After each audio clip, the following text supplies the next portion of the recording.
Hello guys, welcome back to my mini blog. तो सबसे पहले आप सभी को गुड मॉर्निंग। तो आज हम ऑफिस में एब्सेंट किए हैं क्योंकि आज मेरे को मूवी देखने का मन था, तो इसीलिए हमने सोचा कि चलो छुट्टी ले लेते हैं। छुट्टी के दिन में हम कहीं और घूमने जाते हैं, इसीलिए फिर हम निकल गए सुबह सुबह तैयार वार होके मूवी देखने के लिए। तो फाइनली हम लोग पहुंच गए और टिकट हम ऑनलाइन ही ले लिए, तो इसलिए टिकट कटाने का टेंशन था नहीं। तो फाइनली हम लोग पहुंचे और मूवी चालू हो चुका था, लेकिन ज्यादा नहीं था। फिर उसके बाद हम लोग बैठे मूवी वूवी देखे। मूवी देखने के बाद ज्यादा तो देखो तो भूख लगने लगता है। फिर हम लोगों ने गया पॉपकॉर्न ऑर्डर करने के लिए।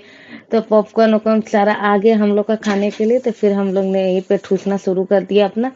ठूस उस के फिर उसके बाद थोड़ा सा बैठे बैठे बैठने के बाद फिर हम लोग का इंटरवल हुआ। तो इंटरवल में हम लोग चले गए थोड़ा सा नीचे घूमने के लिए। तो फिर हम लोग सोचे कि अब क्या खाएंगे इंटरवल के बाद। तो फिर चले गए हम लोग फिर ऑर्डर देने के लिए। तो इस बार हम लोग पिज्जा का ऑर्डर दिए। तो पिज्जा और कोल्ड ड्रिंक एक और कर लिए, क्योंकि बिना कोल्ड ड्रिंक का तो होता नहीं है कोई चीज़ मेरे से। फिर उसके बाद फाइनली हम लोग पहुंच गए फिर मूवी देखने के लिए। फिर मूवी देखे और काफी अच्छा मूवी है सही में। और इसका रिव्यू देख के ही हम गए थे देखने के लिए, और थिएटर में एक भी जगह खाली नहीं था इस मूवी को देखने के लिए। तो इसीलिए फाइनली हम लोग पहुंचे वहां, फिर खाए।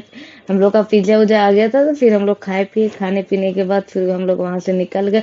निकलने के बाद फिर हम लोग को जाना था कुछ काम से, मतलब कुछ सामान लेना था घर का।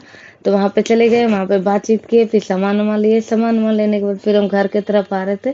तो पानी पूरी का हम लोग को ठेला दिखा था, यहाँ पे पानी पूरी और समोसा चाट वाट खा लिए। खाने पीने के बाद फिर चले गए हम लोग पेट्रोल भरवाने के लिए। पेट्रोल भरवा के फिर फाइनली हम घर आ रहे थे। तो मेरे को चॉकलेट खाने का मन किया, तो हम चॉकलेट खरीदे। तो आज का ब्लॉग यहीं पे कंप्लीट करते, मिलते नेक्स्ट ब्लॉग में। Tata bye bye.